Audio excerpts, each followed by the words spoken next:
আজ যে গল্পটা বলতে যাচ্ছি সেই গল্প ভয়ঙ্কর, আসল ঘটনার ওপরে ভিত্তি। শুরু করছি। 2002 সাল, দক্ষিণ 24 পরগনার একটা ছোট গ্রাম, নাম ধনীচক।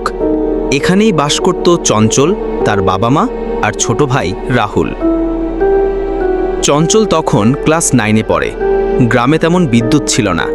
রাত হলেই পুরো চারপাশ অন্ধকারে ঢেকে যেত। এক রাতে হঠাৎ করেই চঞ্চলের মা অসুস্থ হয়ে পড়ে। শরীরের তাপমাত্রা হঠাৎ 103 ডিগ্রি।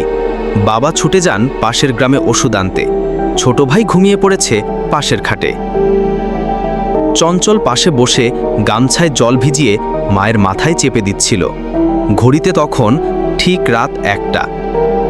হঠাৎ দরজার কাছে একটা ঠক ঠক আওয়াজ। চঞ্চল বলে, কে? বাবা, তুমি এসেছো? কিন্তু কোনো উত্তর নেই। সে আবার বলে, কে রে ওখানে? এবার দরজার ফাঁক দিয়ে দেখা গেল কারো ছায়া দাঁড়িয়ে আছে।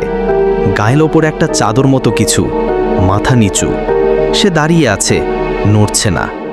চঞ্চলের গলা শুকিয়ে গেল, গলা দিয়ে আওয়াজ বেরোচ্ছিল না। তখন মায়ের শরীর থেকে হঠাৎ আওয়াজ এলো, ওকে দরজা খুলিস না, ও মানুষ না। চঞ্চল ভয় পেয়ে গেল। মা কখনো এমন বলেনি। চঞ্চল তাড়াতাড়ি দরজার দিকে তাকিয়ে দেখল ছায়াটা আর নেই, কিন্তু ঘরের পেছনের দিকে একটা চাপা হাসির শব্দ। খক খক খক। কেউ যেন ঠাট্টা করে হাসছে, তাও মেয়েলি আওয়াজ। চঞ্চল জানালার দিকে তাকিয়ে দেখে একটা হাত ধীরে ধীরে জানালার গ্রিলের ফাঁক দিয়ে ঢুকছে। গায়ের রং ঘোলাটে, নখগুলো লম্বা আর কালচে। মনে হচ্ছে এটা মানুষের না।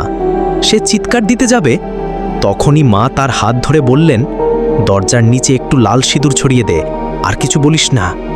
চঞ্চল ভয়ে ভয়ে তাকিয়ে দেখে দরজার নিচ দিয়ে ধোঁয়ার মতো কিছু একটা ভেতরে ঢুকছে। সেই রাতটা কিভাবে কেটেছিল চঞ্চল নিজেও জানে না। পরদিন সকালে গ্রামের এক তান্ত্রিক আসেন। তিনি শুধু বলেন, এই ছায়াটা কারো অভিশাপ, এটা আবার ফিরে আসবে। চঞ্চলের মা বলেন, তার প্রথম সন্তানের জন্মের সময় একটি নারী মারা গিয়েছিল, যাকে তারা সাহায্য করতে পারেনি। সেই নারীর আত্মা প্রতিশোধ নিতে ফিরে এসেছে। তান্ত্রিক জানিয়ে দেন, পরের পূর্ণিমা রাতে যদি দরজা খোলা থাকে তাহলে এইবার কেউ বাঁচবে না, চলবে। পরের পূর্ণিমা রাত, চঞ্চল ও তার পরিবার ঘরের সব জানলা দরজা বন্ধ করে বসে আছে। গায়ে লাল সুতো, দরজার পাশে গঙ্গাজল, কাঁচা হলুদ, সিঁদুর। রাত 10টা নাগাদ হঠাৎ বাইরে হাওয়ার গর্জন, জানলার কাঁচ কাঁপছে। ঠিক রাত 12:45-এ হঠাৎ দরজার ছিটকিনি খুলে গেল। কারো ছায়া দরজার ফাঁকে দাঁড়িয়ে। চঞ্চল দেখতে পায় সেই নারী, কুঁচকে যাওয়া মুখ, শাড়ি পরা, চোখ লাল, আর গলা দিয়ে বেরোচ্ছে, আমার বাচ্চা, আমাকে ফেরাও। তখন মা ছুঁড়ে দেন সেই সিঁদুর মেশানো জল। এক বিকট চিৎকার, ছায়ামূর্তি মিলিয়ে যায়। তারপর থেকে আর কখনো কেউ সেই ছায়াটাকে দেখেনি। এই ছিল গল্প। ভূতের গল্প ভালোবাসলে এই চ্যানেলটি সাবস্ক্রাইব করতে ভুলো না।